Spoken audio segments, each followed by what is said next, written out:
Welcome to the Pastor's Podcast. Pastor Scott here with Pastor Danny. Hey, how's it going? Thanks for having us. And Brian Dillard. Hi. Nice to see you. Well, nice to be heard by you all. Brian and Danny are here to talk with us, share with us a little bit about Prodigal Son. Sons. It's plural. Prodigal Sons Inc. It's gonna be one of those kind of podcasts. Yeah, apparently. Wait, do I have to say Inc? No. That's just like legalese. That's like legalese. Yeah. It's like not. It's not on your brand or anything. No. It's on the website. I think it's kind of lame, but Prodigal Sons was already taken. Oh yeah. So don't visit that website. Wait. I think it's like old religious art. I love the idea of Danny introducing himself to people. We're like, I'm with Prodigal Sons Inc. Yeah.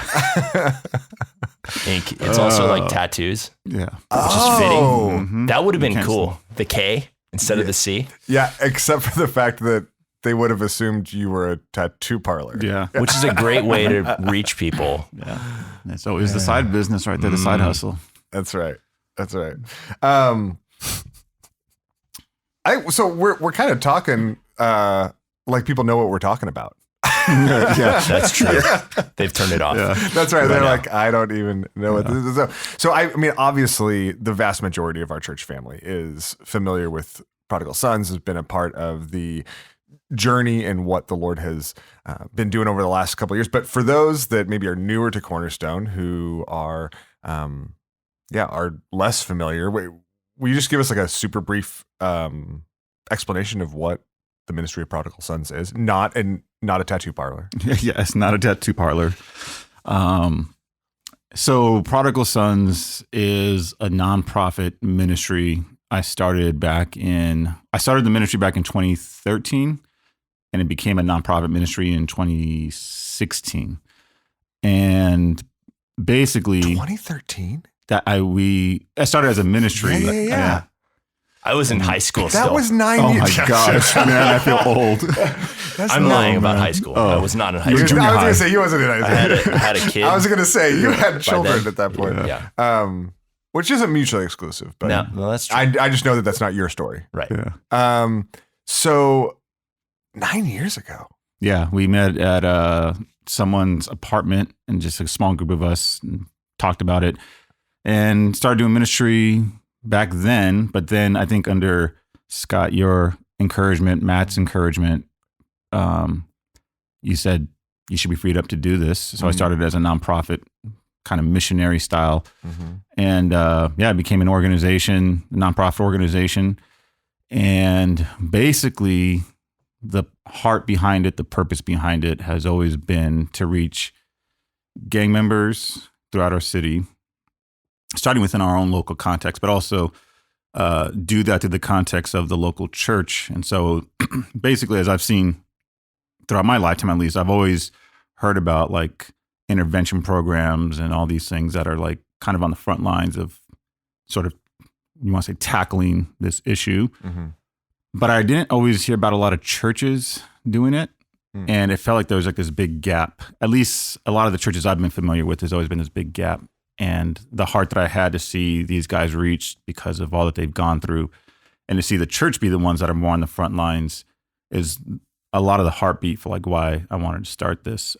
Churches are doing it. It's not like churches don't do it, but there's so many gangs and there's so many gang members throughout our city, and there's so many churches and there's so many church members throughout our city that it's just too big of a gap of ministering. That's just, it's definitely a group that's kind of forgotten about and stuff. So. I so appreciate that, particularly even as you're describing it, it highlights to me how we do this with gang members and those kind of in and around those gangs, but we do this with a lot of things where we outsource, right? We're like, oh, there's an organization that does that, right? And I'm happy to donate to an organization that does that. But we kind of outsource it so that it's not a part of the life and ministry, the presence of the church. But it's other things. And in some ways there's some efficiency to that. There's some blessing to that. I think there's some good that goes on there. but I think, and I'm actually really glad that those organizations exist, Yes. both in this realm and in, in dealing with others. But I think there's a tendency in us as the church to outsource, not just for efficiency reasons, right? Not just because it's making some good happen, but also because we don't want to have to deal with it. Yeah. Right. Like we want somebody else Mm-hmm. to be the one engaged instead of like being and learning to engage ourselves, which I just appreciate so much how you help us Yeah. to do that because of that kind of more holistic local church centered vision. Yeah. Yeah. I mean, the church is just, when I was doing outreach, I mean, I've had a lot of loved ones that are involved with it, the lifestyle, I should say, not prodigal, but, Yeah. and then I did ministry out in the valley with guys before and met guys out there, and there was always a heart for them. But then I think when I landed at Cornerstone, I think there was this sort of like recapturing of the love for the church, and just seeing the church as such an important like anchor, no pun intended, Brian. It's my kid's name. Yeah. One of them. Yeah. But there was like, it's kind of like this anchor, this foundation for everything for us within the church walls. And then also as the sort of I mean, Demetrius was talking about this yesterday in the sermon, but like the outpouring and the multiplying of disciples. And that to me is, we can, again, those organizations that do so much in helping the gang culture, like you said, Scott, we're very grateful for, and it's awesome to see them doing it. But there's also a like heart change and transformation you want to see taking place, and that's the role of the church. Yeah. So Yeah. that's what you want to see. A unique role of the church that can't be Mm-hmm. like replicated or outsourced. So I know it's been a tough season in a number of different ways. But I just love to ask each of you how you've seen the Lord working through the difficulty and through the efforts of Prodigal. I know there's lots of things you could describe and explain, but even for those that maybe aren't connected personally to you and are hearing some of that, maybe even for people that aren't familiar with either your newsletters or updates, and maybe just even personally, how have you seen the Lord working kind of through the difficulty of this last season? So for me, I joined Danny back in, it's like 2 months before the pandemic. And we had a great time planning all the things you were going to do, all the strategy. We had our 2020 vision. And it was great. Danny's rolling his eyes. I was just thinking back to that. And I was like, man, that was crazy. Yeah. So it was like really awesome. And I came on to do a lot of, just like, I know quite a few churches and pastors throughout the city. And so, to begin helping those churches engage with their neighbors. And then when the pandemic hit, it was like, outreach? No, like not right now, And so, we basically set aside all of those plans. And for me in particular, it was like really challenging because I was like, well, I'm here to do these things that aren't really possible to do right now. Like everything I came on to do, just got like boom taken out. Yeah. So the first thing I'll say is over the past, whatever, how many years it's been now, I've been so thankful for working with Danny. Like it's, I think navigating through those strange times, with somebody who's like growing, like you're learning from, you're growing with, there's like this discipleship friendship that we have. And I've just seen God like really use Danny in my life, for me really in my walk with God. And so that's been really awesome. I think as far as the ministry goes, Danny and others worked a long time to like sow seeds of just in the relationships with people around this neighborhood where our church is. And I think with all of the challenges of this past season, we saw that begin to bear fruit a lot, with just people reaching out about different needs, getting to interact with people with food boxes and other kind of like things that we don't typically do, but just paved the way for deeper interactions. I mean, we've got to share the gospel with a number of guys who've previously been very like hard to break through anything beyond like, hey, what's up? And they've been around. But yeah. Those are, yeah. Like Brian said, it was like, I mean, it's for everybody, the church and any ministry, everybody, life was just, you had to pivot when 2020 hit.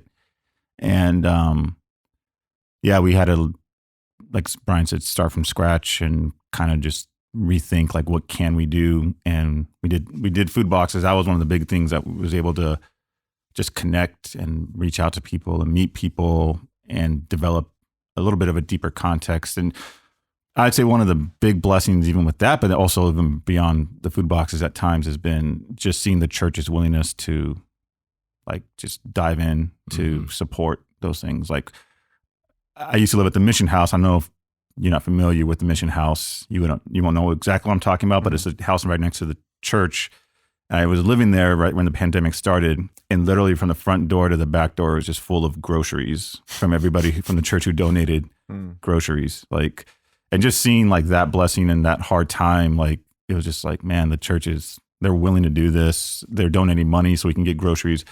But I think there was that like organizational difficulty of it just trying to adjust to COVID and figuring out what we're supposed to do. But I would say it was also hard because I know so many guys from the church neighborhood. So if you're not familiar, there is a local gang in the church neighborhood that's been here since the 1940s. I know quite a few of them from our own outreach, but I know guys from there. I know guys from some other neighborhoods throughout. And it's almost like COVID was like third or fourth on their like trauma list of what's going on. Like there's so much other stuff going on. People were losing loved ones, getting killed. There was a good friend of mine who lost his son back in 2021. Just a lot of heartache. I mean, every time you kind of stepped into, I mean, me and Brian took a food box to a woman who lost both of her brothers the same night in a shooting. And when you kind of step into that moment, you're like, the food box is a blessing, but you're just trying to wrap your arms around a lot more grief than just COVID at the moment. And so I think seeing those difficulties has also been hard. And just, I think the more you've done ministry, the more you get connected to people, and then the more you know about people. Like when you start like losing people that you know, or you start seeing really difficult hardships, it like starts wearing on you. I would say that's also been a difficulty the past few years, and COVID kind of maybe brought it to the light a little bit more. So how have you seen the Lord like working in that? Has he like met people? Like how have you kind of seen his fingerprints? Yeah, I mean, through that difficulty. I think I would say, again, going back to the church, I mean, I know specifically talking about the trauma stuff that we've been around, but I also seen the church like step in and just help and support us as a ministry. That's been, like I said, with the food boxes, but also even when my good friend lost his son, like people were helping donate towards like funeral expenses and just a lot that the church was like willing to help with. So there's this aspect where you see them doing that, so the Lord doing that through them, but also I would just say that if you ever have a moment of an interaction with a person who's in pain, which I think most of us in our life have, words aren't always needed. What you're bringing to them, like the food box, isn't always. I think God just has you in that moment to either give a hug, to shed tears with them, to put your arm around them, to offer them encouragement or hope, and just let them know that it's not just people that care about them, but like God's church cares about them. I think that's one thing you see God. I mean, it's not this big grand, like we didn't go take a box of somebody and then they repented and, I came to know the Lord. Like it's just these little steps along the way. And especially with this kind of ministry, I don't, it is very much a marathon than a sprint. And so when you have these little moments of like, I'm going to just show you that we care about you, Yeah. you see how God uses it because they're just so grateful that someone cares about them. Okay, so explain that a little bit more. Like, I want you to hear you talk a little bit more about the nature of and specifically I think ministry in general, but specifically this ministry. Why it's more of a marathon, and why the long-standing relationships, the long-standing presence, is such an important part of maybe kind of tilling the soil for the gospel in ways that sometimes I think we sometimes think of ministry as like, well, you share the gospel and either it's accepted or rejected, and then you move on. But like why the marathon? Yeah. I mean, I would say that there's that phrase, right, that everybody says, like, no one cares how much you know until they know how much you care. And it's a phrase, but I think it I think it does apply in this context where society and the gang culture, there's such a vast, even amongst not just the church, but just society in general. Like I'm saying, like there's such a big gap between the two, especially when guys are really caught up in the lifestyle and they're locked up or whatever it is. Society has rejected them, and then they're just not confined. They just kind of gravitate towards each other because this is all they have is that. Yeah. And so there's this lot of trust that has to be developed. There's a lot of, they have to know that you care about them. I don't think, I'm not one that's against, obviously, like street evangelism, just going to somebody like, hey, let me share the gospel. Like you got to do that. I think I've noticed though that a lot of them aren't always like, they don't care. Like, they don't care if you come with this message. I think you have to kind of, God's ultimately working in their hearts, but you have to kind of show that you do care because there's such a trust and a bond you kind of have to create with them. And so that's why it's like this long journey, because they've been through so much. I had someone tell me one time, I was talking to them and I was telling them about just quite a few different shootings that had happened and a couple murders where, like someone who wasn't really involved lost somebody. And the person said to me, they're like, that's the hardest thing about this lifestyle. He's like, it was almost like I don't want to change or I can't change, because the minute you do something, you turn your life around to do something good, something bad happens to you. He's like, I've seen it my whole life. When you try to do something good, something bad happens to you and you get caught. And that mentality is so ingrained from a childhood to when you're an adult. It takes, like you said, toiling. Yeah. It starts with a T, that word. Yeah, tilling the soil. Yeah.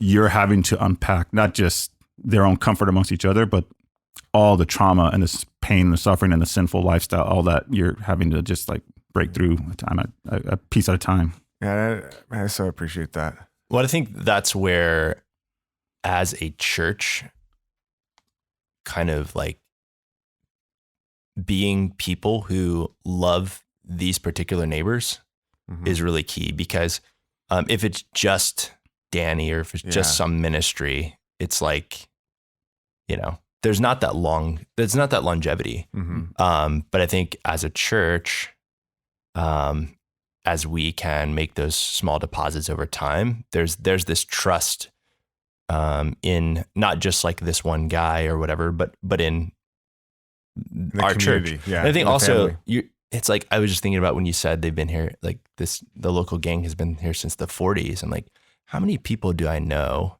who've lived in LA since the 40s?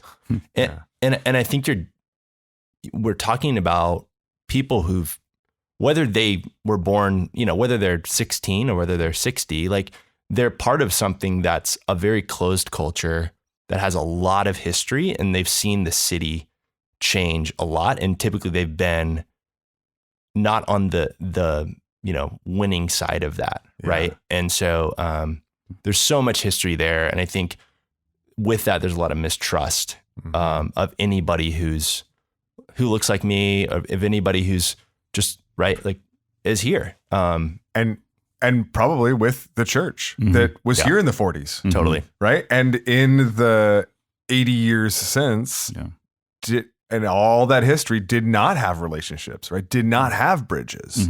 Right. And so you're building bridges over a chasm that is complex, takes time, takes intentionality, takes patience in totally unique ways. I mean, even as you were describing it, I think sometimes we tend to see any ministry that takes place here in our city kind of the same, right? Like, and so we compare Prodigal to like a campus ministry on a college, right? You're like, oh yeah, you're doing something like that, or an outreach, even a homelessness outreach, right? Even an outreach to different sectors in the community. But I don't think it's even close to a fair comparison. I think what you're seeking to do actually has far more in common with a missionary sent to an unreached people group, or a missionary sent into a closed community or a closed society, right? Where you're playing a long game for a long time, simply to even establish trust that the message that has transformed your life might even be considered. Yeah. And the chasm, I think it's hard for us sometimes to imagine those chasms that significant existing in our city, but this is definitely one of them. And like you said, I mean, just a long-standing, generationally affirmed, really deep-seated chasm, which is why I just appreciate so much your patience and vision for that, because I think it's brought me along. Like, it's taught me so much about that. It taught me so much about our city. It revealed so much in me about the parts of our city that I love and the parts of our city that I willfully ignore. And I appreciate that. So what, reflecting back on like just kind of the years in this process, both Danny, just from your experience, even Brian coming in and looking at it, what's surprised you most about where, maybe good or bad, but like what's surprised you most about where you are now, or where the ministry is now? I would say two things that kind of stand out are, I would say the church stepping up in ways I didn't expect. And I kind of already shared a lot of that already, but like that's one surprise. I think there's aspects where me and Brian right now are even talking about like, how do we even develop more engagement with even our own church right now and building those relationships in those contexts. But that's been a big surprise to me. Just I think seeing the way people's hearts have grown and just like wanting to understand and learn a little bit more, because we don't have to, Yeah. And so that's one thing. I just seen the Lord do that. I think just seeing our church be so willing to open up its grounds to serve neighbors in this way.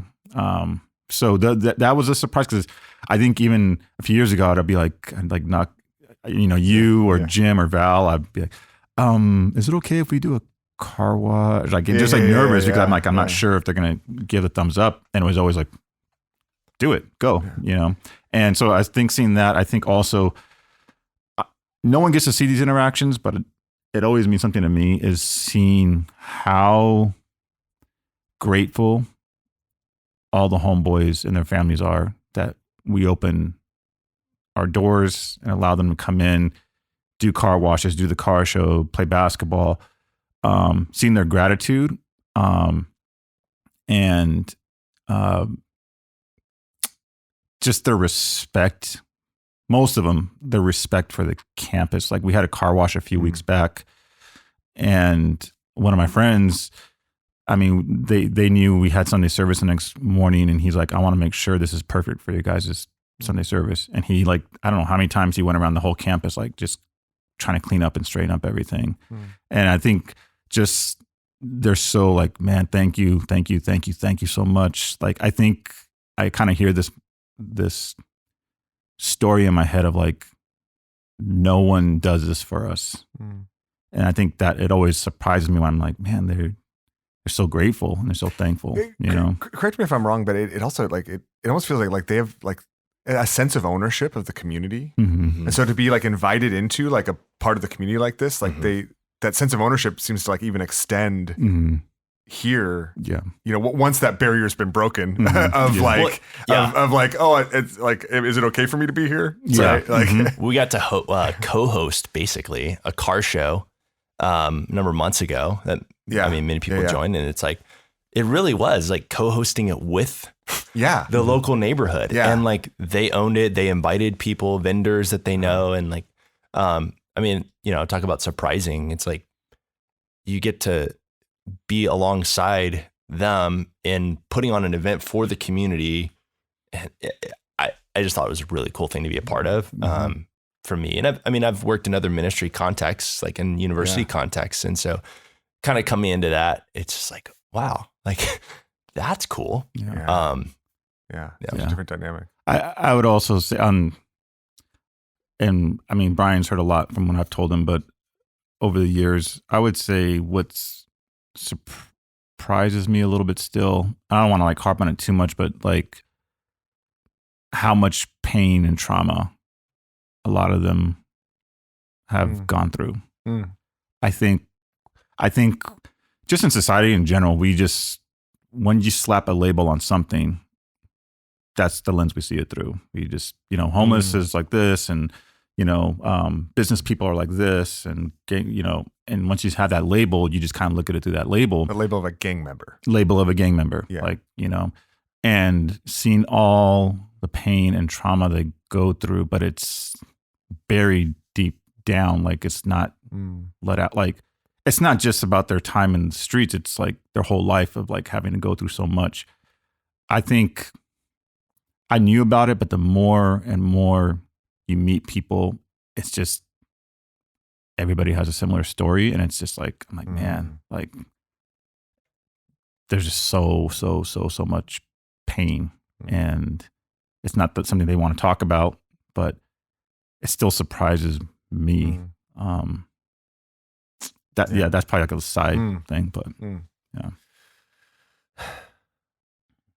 So I want to go back a little bit to, you said the first thing you said that surprised you was just kind of the way the church responded. And you can correct me if I'm wrong, but I feel like knowing you and knowing your story, I feel like actually the way that the church family, and I don't even think the church organization, but like the church family responded is also even a part of just your journey to becoming a pastor, right? Like it almost like kind of redefined for you what you could expect from the church.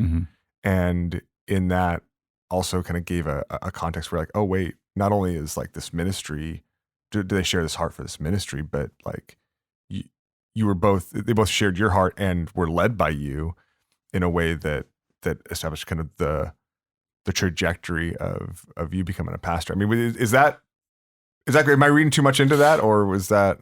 No, I think there's I don't want to know maybe the pipeline to becoming a pastor kind of was influenced in many ways with this in the church, and just kind of seeing, like as they've stepped into stuff and served in ways with this ministry, it kind of just grew me in a lot of different ways where I also experienced like the cultural gaps at times, and you know, you would see it obviously in the ministry you're doing.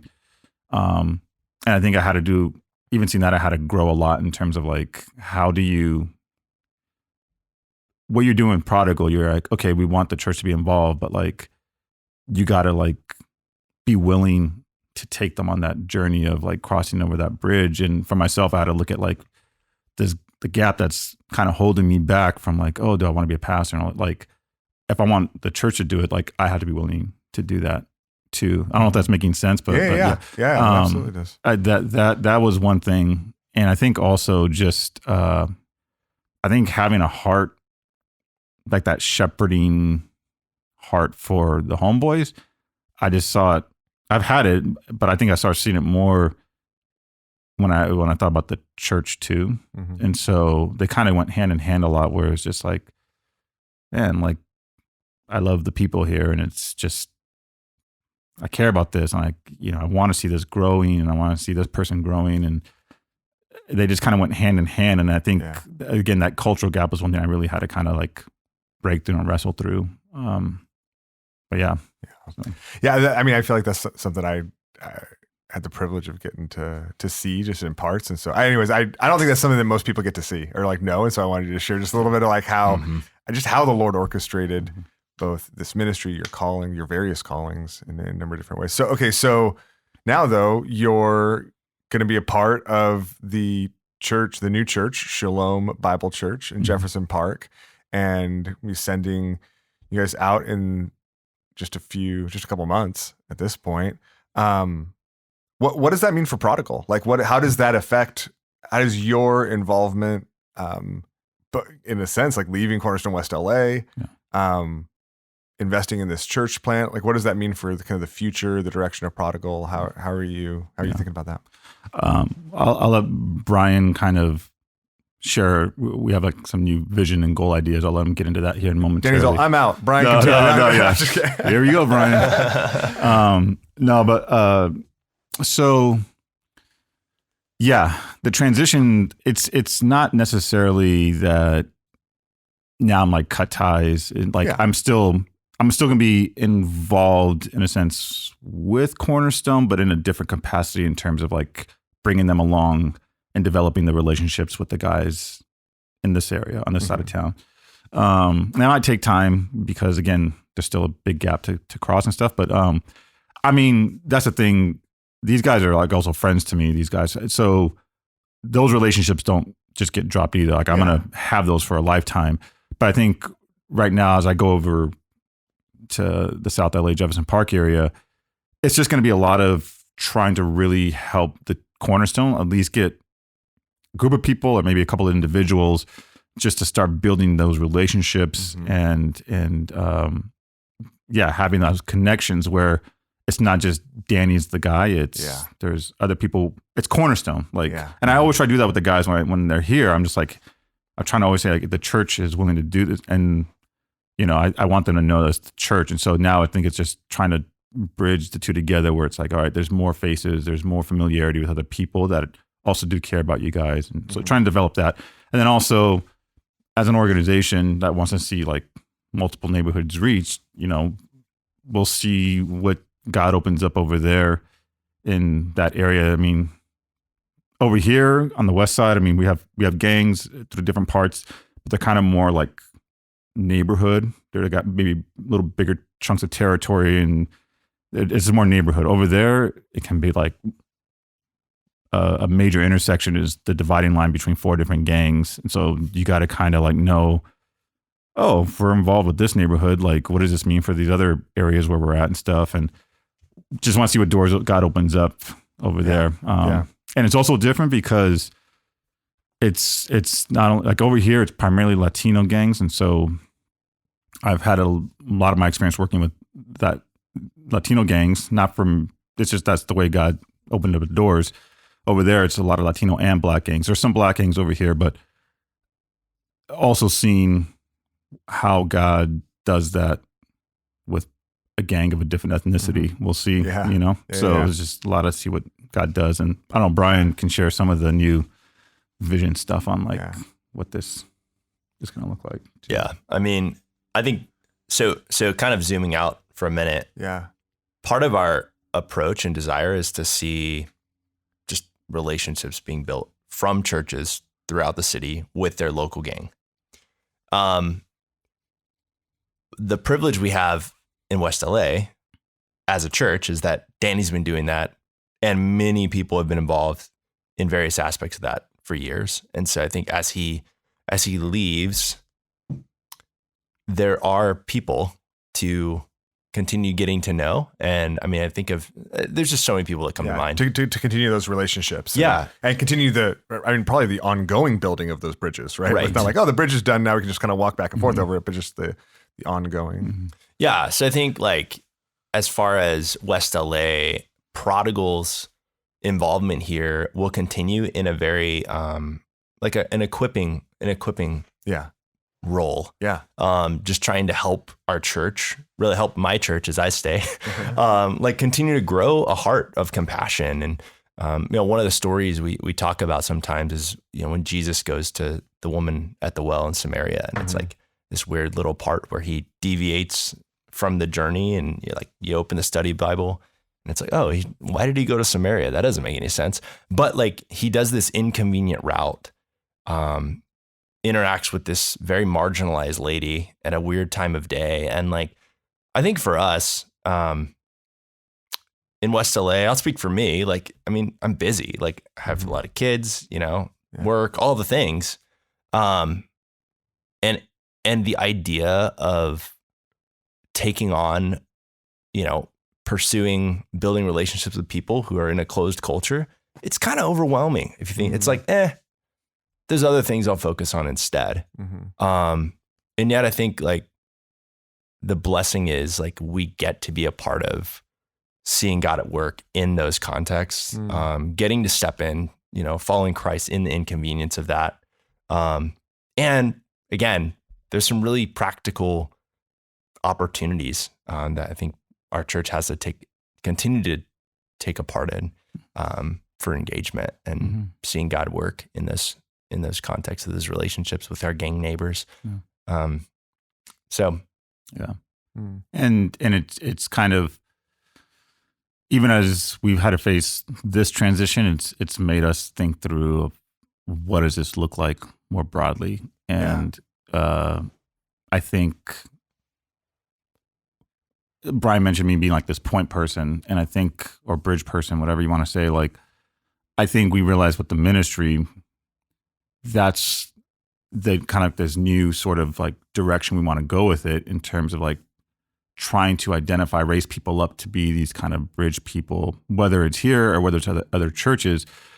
And we know it's hard work. It's not easy, but we do see how, again, to build that trust, you need people to do it. And I think a whole church, especially a church that doesn't have any familiarity with it, it just seems overwhelming. So finding individuals that are willing to kind of like be those point persons, whether they come along with Prodigal or whether they're just champion it by themselves. We think of people like Leslie and Nicole Austin, Leslie Koger and Nicole Austin, who champion Royal Family Kids heavily here, and having people like that, in their church context doing it, or just a handful of individuals maybe that just are ministering and serving in their context they're at, but just finding those kind of individuals as an organization to help develop the heart within their churches to care about the gang members in their area. And I also want to clarify, I think I said this earlier, there are a lot of churches that are doing this already, that are just ministering because there's a familiarity, because maybe some of them come from the gang backgrounds or whatever it is. So there's already like that level of trust that it's kind of overcome.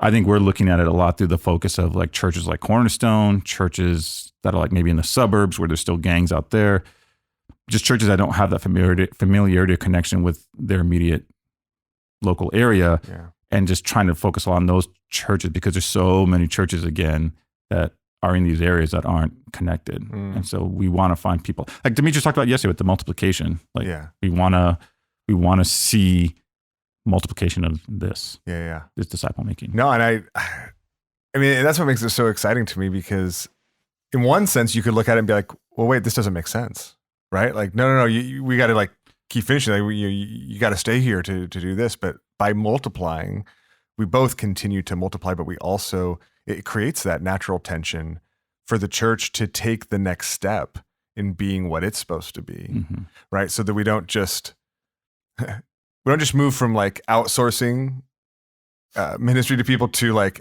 outsourcing it in-house, right? Yeah. But take the next steps of continuing to take ownership, and that initiative to that heart and that presence in our community as a whole. So that's intimidating, and I think in some ways, like, I mean, even the three of us look at it and we're like, I don't know how it's going to happen. but this is what the Lord does, right? That'll be the answer to the next surprise question a couple of years down the road. Yeah. Like you asked earlier. Exactly. We're going to see like, oh, here's the new surprise. Here's a surprise. Yeah. So, The Lord does love doing that. yeah. Love doing that. For people that want to learn more, for people that want to like take more steps, that want to take the steps and the sacrificial steps of getting engaged and learning more and things like that. Like, is there anything? I mean, I know you guys have a seminar. You guys, I don't even know what the seminar is about.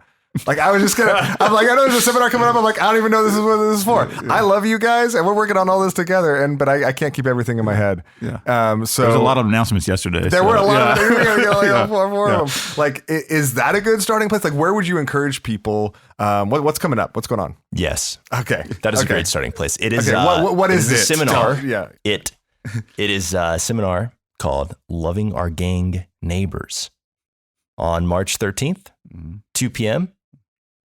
in the Welcome Center at Cornerstone, West LA. Awesome. So it's going to be a good overview, I think, for anybody really. Like, number one, if people have been exposed to this, is this something like that would be helpful for them, or is it kind of like definitely not. I'm just kidding. So here's a couple of things. If you've not been exposed to it, it's a great opportunity just to like think about the fact that we live in the gang capital of the world, right? And it's like, how do I do that as a believer, as a follower of Christ? And particularly, how do I do that as a member of this church? And then I think if you are familiar with us, we're going to hopefully get some good time to dialogue a little bit about some of the fact that, well, Danny's leaving, and we really do as a church want to adopt this call together to love these particular neighbors, and kind of, unpack a little bit more of what that means. And so, learning about the culture, just things like that. And just, all that stuff that kind of, it seems a little broad, but it's a very general scope right now, because I think there are a lot more new people at the church that aren't familiar, but also I think inviting people who are familiar with it to just to come here, because we also want to explain a little bit more about this new vision and some of that new plans and that are ahead. Also, after the seminar, we want to start we've done an equipping group. Once we did it last year with about 25 or 30 people from the church. Yeah. And it was helpful from what I could gather. I think just helping them learn more. It wasn't like, especially because of COVID, we're going to go do these things. It was just more like preparing them to understand the culture so that they can be better engaged when the opportunities come. So we're going to do another round of that with people from here at the church. And it's maybe like 4 sessions total. And it's like maybe one every month and a half at the latest. And so people can be involved with that. They can just hit me or Brian up. And obviously there's going to be more things down the road. I know, whether it's going to be food boxes, whether figuring out stuff with basketball, I don't want to have to say we're going to have car washes down the road, but I know it's going to come. And car shows, there's going to be other opportunities to engage that I would just be on the lookout and have an ear open for. But I think immediately there's the seminar, which we, again, highly encourage everybody to go to. And you can hit me and Brian up if you want to get the registration link. If you can't find it, it should be in the Cornerstone Weekly email. But after that, it's the equipping group, and just, just trying to see what opportunities open up. It's so encouraging. And I think one of the reasons I'm really thankful just for this conversation is because even as you were explaining it, like, it struck me, wait, this isn't like an info session about the ministry. Like, this seminar is the heart of the ministry. Like, to come and be a part of this is to be a part of what because it's so centered on equipping, on empowering the local church to be this presence in their community. This is also why, showing up at a car show, showing up at a car wash, spending an hour, not just getting your car washed, but like spending an hour washing and hanging out and things like that. It isn't just a way to serve the ministry, but it is being a part of the ministry. Like, it's being a part of that presence of community and welcoming. It's the very nature of these bridges. Yeah, Brian said earlier, he texted me this earlier, but we're being the hands and feet of Jesus to our neighbors, you know, and serving them. Like, that's the thing. Prodigal Prodigal's like the bridge in a sense, but like it's not even about like product. It's just it's the church, and that's and that's why I mean, like I want people to think about these as these opportunities pop up. Like I want them to think about it that way, right? Like a car wash isn't just like a car wash. Like this is. I mean, you want to talk about how difficult it is to bridge these communities and have the interaction where we can actually be the hands and feet of Jesus. This is like an opportunity to go do that, like right to be a part of that bridge. And even this seminar, I think for people is a great, sounds like a great place to start. Yeah, we're definitely a ministry that, in a sense, are basically just behind the scenes. In engaging with guys from the gang, it's, hey, I'm part of this church. It's not like, hey, I'm Danny with Prodigal Sons. Yeah. And so I think that's our heart, like wherever we go, that we could be a helpful vehicle for kind of spurring along each other in the church. Yeah. If the homeboys know about Prodigal, that's fine. But ultimately it's like, we don't want them to come to Prodigal. You know, Prodigal is like, we want them to like come to the church. Yeah. You know, that's what, and I just want to say, like, you know, it's really cool for me to observe how behind this ministry our church is.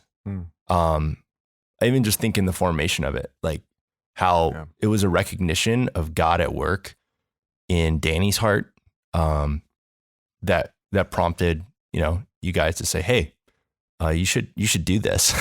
And then just along the way, like people have invested their like time, their skills, so many involved people with different opportunities, given financially so that we can focus on actually doing this. And just, I mean, this podcast, like so many things. And I think it's just a blessing to be able to be freed up as a ministry to try and figure out how do we play that long game and bring the church along and bring increasingly more churches along, that more and more gang neighborhoods could see and hear Christ and hear him, you know, call them to himself and be welcomed into the family of God.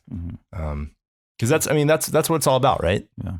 Like the gospel is the solution. Yeah. And, you know, you confront a lot of challenges. You confront the trauma and the grit of it all. And it's like, is the gospel really the solution to these things? And,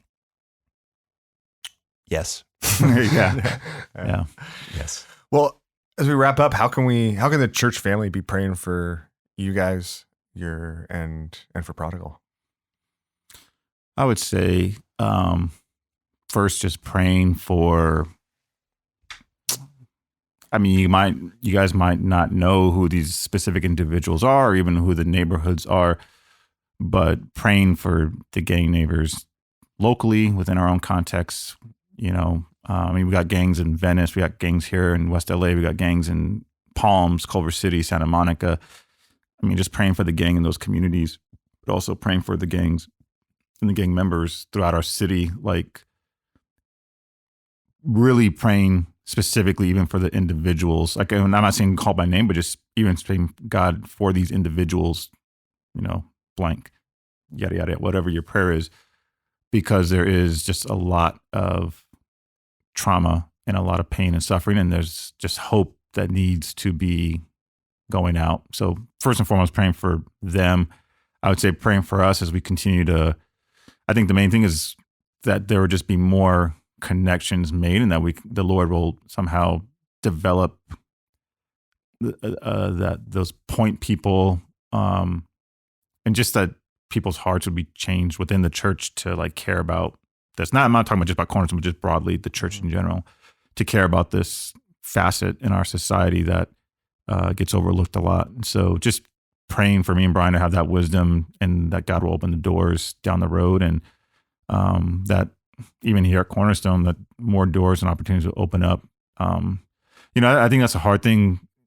I know a lot of people, I think within our church culture here, like we get a lot of information, and it's so good and empowering for our hearts and our minds and everything. And I think, especially with what we focus on, like discipleship and things like that, like it's so easy for us to go take and apply what we learn. This one, I think we had that same mindset still a lot when we're getting equipped here with different things. And when I think Prodigal hits with like equipping, it's like, here's all this information, but it's not easy to, like, people are like, okay, what would we do now? And I think there's this aspect of like, we want so desperately to like have those opportunities for you guys.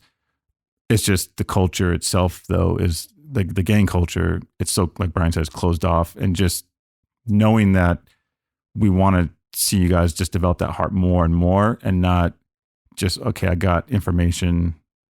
How do I go fix or do this or do that? Like really praying for our hearts, I should say. Yeah, there we go. Praying for our hearts just to continue to be molded and softened and compassionate towards this culture, because it's just not easy at all. And the Lord's going to have to provide the opportunities. Like just like having the heart doesn't mean that the opportunity is just there. Exactly. But if we can just like prepare ourselves in faith, yeah, that the Lord's going to provide opportunities that we can trust He's not going to waste that. Yeah. Right? Yeah. And I just want to, this is just a side, this isn't a prayer thing, but it's just more like, we don't as a ministry want to, it's hard when you take, I think, a people group and you have a specific heart and burden for it. You don't want to treat it like it's a project or it's anything like that, you know? And so you really want them to be like, these are people, whether it's homeless, foster care kids, gang members, like these are people. And we want us just to like have the same heart we do for when we walk in here on a Sunday and we interact with everybody on at a church service on a Sunday. We have hearts for each other and we love each other and we want to see how we're doing all this, that, and the other.